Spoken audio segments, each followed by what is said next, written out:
ವಿಜಯಪುರ ಜಿಲ್ಲೆಯ ನೂತನ ಜಿಲ್ಲಾ ಆರೋಗ್ಯ ಅಧಿಕಾರಿಯಾಗಿ ಮಲ್ಲನಗೌಡ ಬಿರಾದರ್ ಇಂದು ಅಧಿಕೃತವಾಗಿ ಅಧಿಕಾರ ಸ್ವೀಕರಿಸಿದರು. ಈ ಸಂದರ್ಭದಲ್ಲಿ ಆರೋಗ್ಯ ಇಲಾಖೆಯ ಅಧಿಕಾರಿಗಳು ಹಾಗೂ ಸಿಬ್ಬಂದಿ ವರ್ಗದವರು ಆತ್ಮೀಯವಾಗಿ ಸ್ವಾಗತವನ್ನು ಕೋರಿದರು. ಈ ಕುರಿತು ವರದಿ ಇಲ್ಲಿದೆ. ವಿಜಯಪುರ ಜಿಲ್ಲೆಯ ನೂತನ ಜಿಲ್ಲಾ ಆರೋಗ್ಯ ಅಧಿಕಾರಿಯಾಗಿ ಮಲ್ಲನಗೌಡ ಬಿರಾದರ್ ಅವರು ಇಂದು ಅಧಿಕಾರ ವಹಿಸಿಕೊಂಡರು. ಅಧಿಕಾರ ಸ್ವೀಕರಿಸಿದ ಬಳಿಕ ಆರೋಗ್ಯ ಇಲಾಖೆಯ ವಿವಿಧ ವಿಭಾಗಗಳ ಅಧಿಕಾರಿಗಳು ಹಾಗೂ ಸಿಬ್ಬಂದಿ ವರ್ಗದವರು ಶಾಲು ಹೊದಿಸಿ ಹಾರ ಹಾಕಿ ಮೈಸೂರು ಪೇಟ ತುಡಿಸಿ ಆತ್ಮೀಯವಾಗಿ ಅಭಿನಂದಿಸಿ ಬರಮಾಡಿಕೊಂಡರು. ಈ ವೇಳೆ ಇಲಾಖೆಯ ಹಿರಿಯ ಅಧಿಕಾರಿಗಳು, ವೈದ್ಯರು ಹಾಗೂ ಸಿಬ್ಬಂದಿ ನೂತನ ಜಿಲ್ಲಾ ಆರೋಗ್ಯ ಅಧಿಕಾರಿಗಳಿಗೆ ಶುಭ ಹಾರೈಸಿ ಜಿಲ್ಲೆಯ ಆರೋಗ್ಯ ಸೇವೆಯನ್ನು ಇನ್ನಷ್ಟು ಪರಿಣಾಮಕಾರಿಯಾಗಿ ಮುನ್ನಡೆಸುವ ವಿಶ್ವಾಸ ವ್ಯಕ್ತಪಡಿಸಿದರು. ನೂತನ ಜಿಲ್ಲಾ ಆರೋಗ್ಯ ಅಧಿಕಾರಿ ಮಲ್ಲನಗೌಡ ಬಿರಾದರ್ ಅವರು ಎಲ್ಲರ ಸಹಕಾರದೊಂದಿಗೆ ಸಾರ್ವಜನಿಕರಿಗೆ ಗುಣಮಟ್ಟದ ಆರೋಗ್ಯ ಸೇವೆ ಒದಗಿಸಲು ಬದ್ಧರಾಗಿರುವುದಾಗಿ ತಿಳಿಸಿದರು. ಶುಭ ಮುಂಜಾನೆ. ಇವತ್ತು ಮಾನ್ಯ ಕೇಂದ್ರ ಸರ್ಕಾರದ ಆದೇಶದ ಮೇಲೆ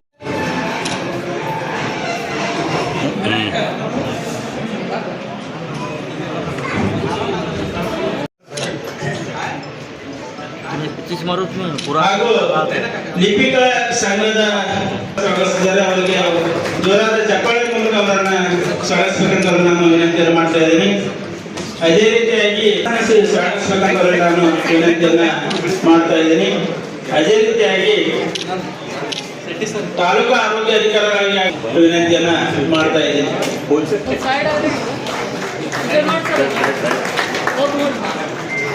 ವೈದ್ಯ ಮಿತ್ರರು ಇನ್ಯಾರಂದ್ರ ಸರ ತೆಗೆದು ಬಿಡ್ರಿ ತೆಗೆದು ಬಿಡ್ರಿ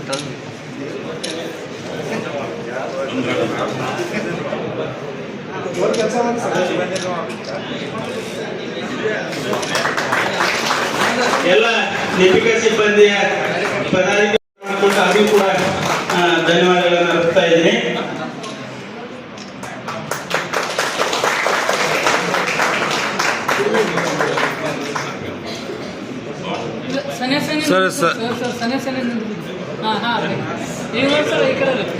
ಇಲ್ಲಿ ನೋಡಿ ಸರ,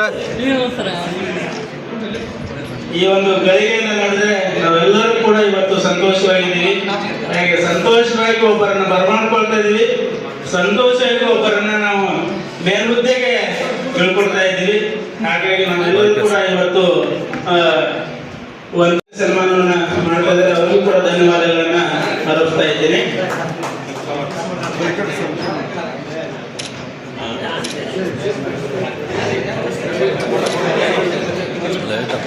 ಎಲ್ಲ ಒಂದು ನೋಡಿದ್ರೆ ಇದು ಹಳೆ ಬಳಗ ಅಂತ ಕಾಣ್ತದೆ. ಈ ಹಳೆ ಬಳಗದ ಜೊತೆ ಹೊಸ ನೀರನ್ನು ಆರೋಗ್ಯ ಮತ್ತು ಕುಟುಂಬ ಕಲ್ಯಾಣ ಅಧಿಕಾರಿಗಳಿಗೂ ಕೂಡ ಸ್ವಾಗತವನ್ನ ಮಾಡ್ತಾ ಇದ್ದಾರೆ.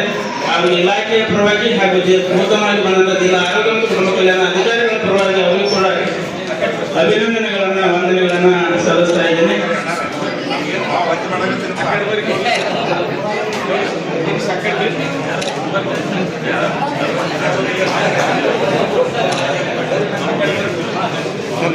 ಸರಿ ಈ ಕಡೆ ನೋಡಿ ಸರ್.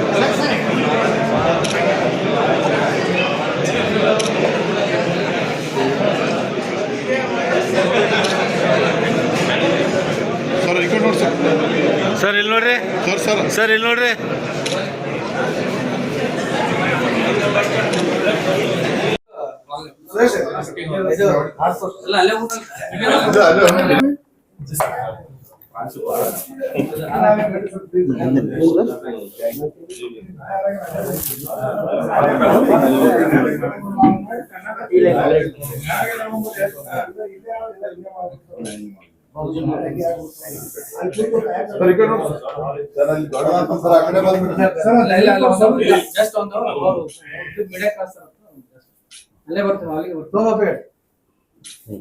ಸರ್ ಅಲ್ಲೇ ಕರ್ಕೊಂಡ್ ಬರ್ತೀವಿ ಸರ್. ಈ ಕಡೆ ನೋಡ್ರಿ ಸರ್, ಬರೀ ಉಳಿದಾರ ಓಕೆ ಸರ್.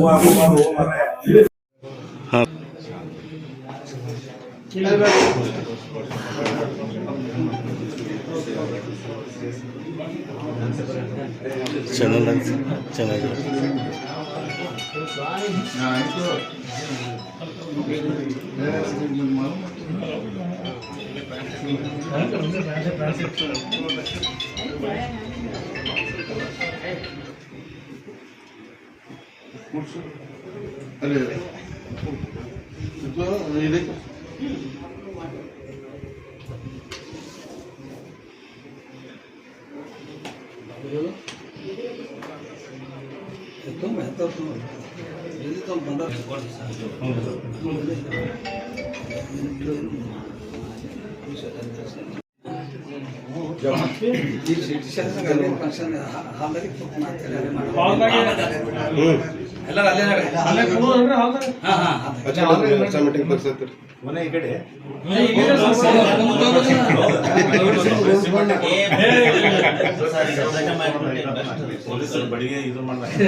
ಸಿಮ್ ಕಳೀತಾ ಅಲ್ಲ ಫಸ್ಟ್ ಕಿರಿಕಿರಿ ಅದೇ ಸರ್ ಸರ ಇನ್ನೊಮ್ಮೆ ಸರ್ ಇನ್ನೊಮ್ಮೆ ಹಾಕಿ ಮಾಡ್ರಿ ಸರ್. Okay sir.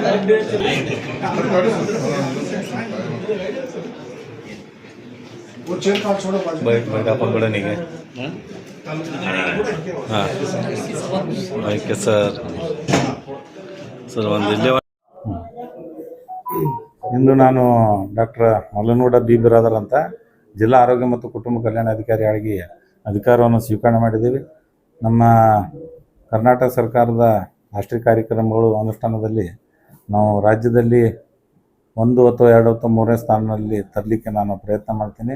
ಜನರ ಎಲ್ಲರೂ ವಿಶ್ವಾಸನ ತಗೊಂಡು ನಮ್ಮ print media especially print and electronic ಮೀಡಿಯಾದವ್ರನ್ನ ಎಲ್ಲರನ್ನೂ ವಿಶ್ವಾಸ ತಗೊಂಡು ನಾನು ಎಲ್ಲ ರಾಷ್ಟ್ರೀಯ ಕಾರ್ಯಕ್ರಮ ಅನುಷ್ಠಾನ ತರ್ತೀನಿ ಅಂತೇಳಿ ಈ ಸಂದರ್ಭದಲ್ಲಿ ಹೇಳಲು ಇಚ್ಛೆಪಡ್ತೀನಿ. ಹಾಂ, ಕ್ವಾಕ್ ಡಾಕ್ಟರ್ಸ್ದು ಅವ್ರದ್ದು ಸಿಕ್ಕಾಪಟ್ಟಿ ಐತಿ ಮೊದಲಿಂದ. ಅದನ್ನು ಒಂದೇ ದಿವಸ ಒಳಗೆ ತೆಗೆದು ಹೋಗ್ಲಿಕ್ಕೆ ಬರೋಂಗಿಲ್ಲ, ಯಾಕಂದ್ರೆ ಅವೆಲ್ಲ ಬೇರ್ಗಳು ಭಾಳ ಒಳಗಿರ್ತಾವೆ. ನಾನೇ ಹೋಗ್ಲಿಕ್ಕೆ ಒಬ್ಬರು ಬಂದ್ ಮಾಡಿದಾರಪ್ಪ ಅಂದ್ರೆ ನೀವೇ ಮೀಡಿಯಾದವ್ರು ಒಬ್ಬರು ಬಂದು ರಿಕ್ವೆಸ್ಟ್ ಮಾಡ್ತೀರಿ, ಸರ ಇವ್ರು ಬಂದ್ ಮಾಡಾಕತ್ತೀರಿ, ಬಡವರಿಗೆ ಅವ್ರು ಸೇವೆ ಮಾಡಾಕತ್ತಾರ, ನೀವು ಒಬ್ಬರು MBBS ಡಾಕ್ಟರ್ ಕೊಡ್ರಿ ಅಂತ ಅವ್ರ ಜಾಗದಾಗ ಅಂತ ಕೇಳಿರಿ. ನಾನು ಮೊದಲಾದರೂ ಭಾಳ ಲಾಕ್ ಮಾಡ್ಕೊಂಡು ಬಂದಿದ್ದೀನಿ, NDTHದಾಗ ನಾನು ಮಾಡ್ಕೊಂಡು ಬಂದಿದ್ದೀನಿ. ನನ್ನ ಕೇಳಿದ ಪ್ರಶ್ನೆ ಅಷ್ಟೇ ಅವರು, ಈಗ ಅವ್ರು ಏನೇ ಒಂದು ಬಡವರಿಗೆ ಒಂದು ಸ್ವಲ್ಪ ಇಂಜೆಕ್ಷನ್ ಗುಳಿಗೆ ಕೊಡಾಕತ್ತಾರೆ ಸರ, ನಿಮ್ಮ ಸರ್ಕಾರಿ ವೈದ್ಯರು ಯಾರೂ ಇರಂಗಿಲ್ಲ ಇಲ್ಲಿ, ಮತ್ತು ಅದನ್ನು ಬಂದ್ ಮಾಡಿದ್ರೆ ನಾವಿಲ್ಲಿ ಹೋಗೋಣ ಅಂತ ಜನರ ನೇರ ಪ್ರಶ್ನೆ ಐತಿ. ಅದಕ್ಕೆ ಅದನ್ನು ಸ್ವಲ್ಪ ವಿಚಾರ ಮಾಡಿ ಅದನ್ನು ಹ್ಯಾಂಡಲ್ ಮಾಡುವಂಥ ವ್ಯವಸ್ಥೆ ನಾವು ಅಲ್ಲ ಒಪ್ಕೋತೀನಿ ರೀ. ಸಾರ್ವಜನಿಕರಿಗೆ ಆ್ಯಕ್ಚುಲಿ ಅದು ಮಾಡೋದೇ ತಪ್ಪು. ಇಲ್ಲಿವರೆಗೆ ಅವರಿಗೆ 50-60 ವರ್ಷದಿಂದ ಅವರಿಗೆ ಪ್ರಾಕ್ಟೀಸ್ ಮಾಡ್ಲಿಕ್ಕೆ ಅವಕಾಶ ಕೊಟ್ಟಂಥ ನಮ್ಮ ಸಮಾಜ ಹಾಗೂ ನಾವು ಎಲ್ಲರೂ ಇಲಾಖೆಯವರು ಎಲ್ಲರೂ ನಾವು ಪ್ರಿಂಟ್ ಆ್ಯಂಡ್ ಎಲೆಕ್ಟ್ರಾನಿಕ್ ಮೀಡಿಯಾದವ್ರದ್ದು ನಮ್ಮ ಪಾತ್ರ ಇತ್ತು. ಇಷ್ಟು ದಿನ ಬಿಟ್ಟಿದ್ದೇ ತಪ್ಪು ಅದನ್ನ ಆ್ಯಕ್ಚುಲಿ. ಯಾಕಂದ್ರೆ ಒಬ್ಬರು ಇಷ್ಟು ಖರ್ಚು ಮಾಡಿ ಡಿಗ್ರಿ ತೊಗೊಂಬಂದು OPD ತೆಗಿಯೋದು ಹೆಂಗೆ, ವಿದೌಟ್ ಎನಿ ಕ್ವಾಲಿಫಿಕೇಷನ್ ಹಂಗೆ OPD ತೆಗಿಯೋದು ಹೆಂಗೆ. I was observed since my experience since 30 years. 30 ವರ್ಷದಿಂದ ನಾನು ನೋಡಿದ್ದೀನಿ. ಅವ್ರು ಯಾವ ಇಂಜೆಕ್ಷನ್ ಮಾಡ್ತಾರೋ ಎದಕ್ಕೆ ಮಾಡ್ತಾರೋ ಅವ್ರಿಗೆ ಗೊತ್ತು. ಆಮೇಲೆ ಅದು ಪೇಷಂಟ್ ಆರೋಗ್ಯದ ಮೇಲೆ ಎಷ್ಟು ಪರಿಣಾಮ ಆಗ್ತೈತೆ ಅನ್ನೋದು ಪೇಷಂಟಿಗೆ ಗೊತ್ತಾಗಲ್ಲ, ಮುಗ್ದಿರ್ತಾರೆ ಪೇಷಂಟ್. ಅದೊಂದು ನಾನು ಭಾಳ ಅಚ್ಚುಕಟ್ಟಾಗಿ ಭಾಳ ಎಚ್ಚರಿಕೆ ಹೆಜ್ಜೆ ಇಟ್ಟು ಅದನ್ನು ಹ್ಯಾಂಡಲ್ ಮಾಡ್ತೇನೆ ಅಂತ ಈ ಸಂದರ್ಭದಲ್ಲಿ. ಅದು ಕರ್ನಾಟಕ ರಾಜ್ಯದಲ್ಲಿ 32 ಜಿಲ್ಲೆಯೊಳಗೆ ಐತೆ ಸಿಬ್ಬಂದಿ ಕೊರತೆ. ಅದನ್ನು ನಮ್ಮ ಮಾನ್ಯ ಆರೋಗ್ಯ ಸಚಿವರು ಹೊಸದಾಗಿ ಬಂದಮೇಲೆ ಅವ್ರು ಹೇಳಿದ್ದಾರೆ. ಆಲ್ರೆಡಿ ಈಗ ಆಲ್ಮೋಸ್ಟ್ 2,500 ಮಂದಿ ಸ್ಪೆಷಲಿಸ್ಟ್ ಹಾಗೂ GDMO ವೈದ್ಯರು ತುಂಬ್ಕೊಂಡು ಅಂತ ಹೇಳಿದ್ದಾರೆ. ಎಲ್ಲ ಥರ ಪ್ಯಾರಾಮೆಡಿಕಲ್ ಸ್ಟಾಫ್ನು ತುಂಬ್ಕೊತೀನಿ ಅಂತ ಹೇಳಿದ್ದಾರೆ. ಮುಂದಿನ ದಿನಗಳಲ್ಲಿ ವಿಜಯಪುರ ಡಾಕ್ಟರ್ ಮುಕ್ತ ಅದನ್ನು ಇಷ್ಟು ಬೇಗನ ಆಶ್ವಾಸನೆ ಕೊಡ್ಲಿಕ್ಕೆ ಆಗಲ್ಲ ಮೇಡಮ್. ಯಾಕಂದ್ರೆ ನಾನು ನಿಮ್ಮ ಥರ ಒಬ್ಬರು ಸಾಮಾನ್ಯ ವೈದ್ಯರೇ ಬಂದಿದ್ದೀನಿ. ಅದು ಮಾತಾಡಿದಷ್ಟು ಸರಳ ಕೆಲಸ ಇಲ್ಲ. ಯಾಕಂದ್ರೆ ಅವ್ರಿಂದ ಎಷ್ಟೆಷ್ಟು ಜನ ಇರ್ತಾರೆ ಅನ್ನೋದು ನಿಮಗೂ ಗೊತ್ತೈತಿ, ನಮಗೂ ಗೊತ್ತೈತಿ. ಕೆಲಸ ಮಾಡಿ ತೋರಿಸ್ತೇನೆ. ಈಗ ಬೇಡ, 3 ತಿಂಗಳಾದ್ಮೇಲೆ ಅಟ್ಲೀಸ್ಟ್ ನಮಗೆ ಒಂದು ಸ್ವಲ್ಪ ಮಾತಾಡ್ಲಿಕ್ಕೆ ಅವಕಾಶ ಒಂದು ಇದುವರ ಬರ್ತದೆ, ಆತ್ಮವಿಶ್ವಾಸರ ಬರ್ತದೆ. ಈಗ ಬಂದು 1 ನಿಮಿಷ ನಾವು ಕೂತಿದ್ದೀವಿ, ಕೂತ್ಮೇಲೆ ರಾಜಕಾರಣಿ ಥರ ನಾವು ಹಂಗೆ ಏನು ಮಾತಾಡ್ಲಿಕ್ಕೆ ಬರಲ್ಲ. ಏನು ಕೆಲಸ ಮಾಡ್ತೀವಿ ಅದನ್ನು ನಾನು ಮುಂದೆ ಈ ಸಂದರ್ಭ. Okay, thank you.